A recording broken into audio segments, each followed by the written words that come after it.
Bonsoir Pascal. Bonsoir Mohamed. Un extrait mythique, mais pourquoi nous le montrer en parlant de Black et Mortimer ce soir? Eh bien parce que vous avez vu le M sur l'épaule qui est dessiné, enfin marqué sur l'épaule de Peter Lorre, eh bien, de M le maudit, eh bien inspiré cet album cultissime que vous connaissez, qui est La Marque Jaune.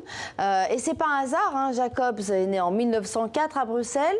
Il a à peu près 27 ans quand ce film sort. Et c'est à ce moment-là qu'il découvre ce moment et qu'il a inspiré. C'est le premier film parlant de Fritz Lang, M le maudit. Alors tous ces films en général de l'expressionnisme allemand l'ont inspiré pour ses traitements du noir, le traitement du contraste et des blancs. On peut dire qu'on retrouve ça dans toute son œuvre. Alors c'est l'une des choses qu'on apprend dans cette magnifique exposition qui a lieu actuellement au Musée des Arts et Métiers sur Black et Mortimer. Et on apprend notamment le lien entre science-fiction, science et réalité, ou comment Jacobs a influencé de près ou de loin des scientifiques du XXe siècle. Alors, je vous propose une visite guidée avec les deux commissaires, un Belge, Thierry Belfroy, un Français, Éric Dubois, le tout en compagnie et filmé par Guillaume Gouet. Avant de créer la série culte de Black et Mortimer, Jacobs commence une carrière de chanteur d'opéra. Il fait même une tournée à Paris, une ville que l'on retrouve dans plusieurs de ses albums. Ce sont les égouts parisiens, ce sont ceux-là même qui ont servi à Edgar Jacobs pour la théâtralisation ou le décor de l'affaire du collier. Et puis là, on a une image mythique de ces personnages penchés sur la plaque d'ouverture d'égout. Une échelle, descendons. Eh bien, descendons, mais faisons le tour surtout. De la scène, il garde le goût de la théâtralisation et du cinéma expressionniste allemand, un sens des contrastes. Et voilà, hop, on les a ici.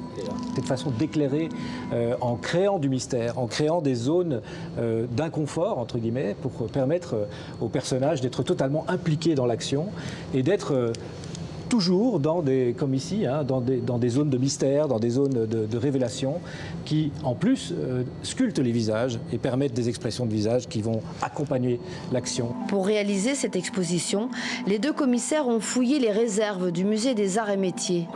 Ils y ont trouvé ce turbogénérateur, baptisé Espadon par ses inventeurs, peut-être des lecteurs de Black et Mortimer. Par sa préscience, Jacobs contribue à inspirer les scientifiques et à montrer un imaginaire commun. Donc il y a bien là, à travers le cas particulier de Jacobs, quelque chose qu'on pourrait extrapoler, on pourrait dire une espèce de modèle de relation entre l'imagination et la connaissance scientifique, les deux s'inspirant mutuellement. Et en l'occurrence, on sait à quel point aujourd'hui la science-fiction peut servir de modèle ou de miroir, parfois un petit peu déformant, à la recherche scientifique. Dans ses albums, Jacobs invente parfois des objets qui nous sont aujourd'hui familiers, comme cette montre connectée. C'est une conversation par montre interposée. On est dans l'idée de l'iWatch actuelle, mais peut-être encore upgradé un tout petit peu.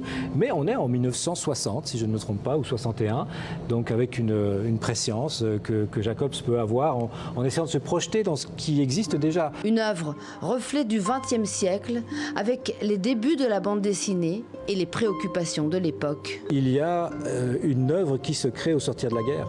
Et c'est vraiment le moment où toute une série d'enjeux et de questions se posent, et il se les pose lui-même à travers ses personnages. Il va nous poser, il va nous questionner sur qu'est-ce qu'on fait de tout ça. Qu'est-ce que c'est que détenir le pouvoir? Est-ce que c'est être plus intelligent que les autres, ou est-ce que c'est utiliser à bon ou à mauvais escient des choses que l'on peut découvrir? Et c'est ça en fait qui l'intéresse. Des préoccupations finalement encore très actuelles.